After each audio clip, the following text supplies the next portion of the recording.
السلام علیکم ګرانو دوستانو. نن به زه تاسو ته وایم چې هغه تېره ورځ رشید خان سره دوه انګریزانو روزه نیولې وله.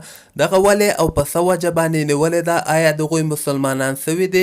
ویډیو تر آخره پورې وګورئ، په هر څه به تاسو پوه سئ.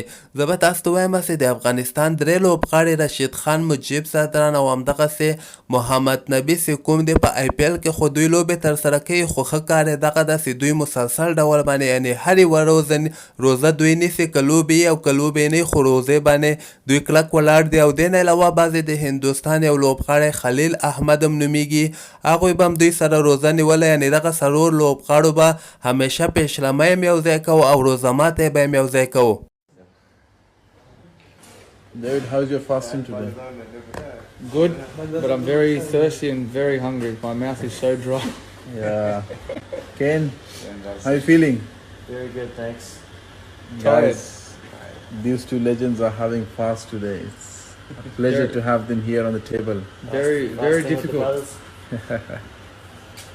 خو هغه څو ورځې مخکې د اسټرالیا یو مشهوره لوبغاړی ډیوډ وارنر او د نیوزیلینډ ټیم کیپټن کین ویلیمسن چې کوم د دوی ته ګوري او دوی وایي چې راځه دوی څنګه دغه روزې نیسي، نو دوی خپلو کې سره دغه فیصله کړې ده او رشید خان ته ویلي دي چې موږ هم تاسو سره یعنې دغه روزه نیسو.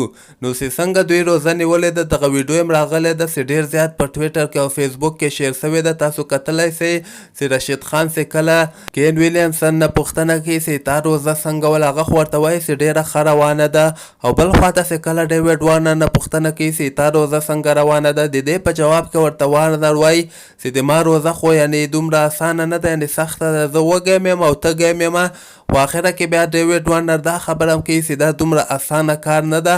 خو یو خبره به زه تاسو ته وکړم چې دغه ویډیو هم تاسو کتلی سئ، خو زه به تاسو ته وایم چې دا هسې دوی شوقي دغه روزه نیولې ده او دوی مسلمانان سوي نه دي. نو الله پاک د دوی ته هدایت وکړي، د مسلمانان هم سي، خو دغه روزه چې دوی رشید خان سره نیولې وله هسې شوقي نیولې وله. دوی وایي چې راځه دوی دغه روزه نیسي، یو ورځ به یې موږ هم ټرای کړو چې دا څنګه فیل کېږي موږ ته او څنګه احساسوو موږ.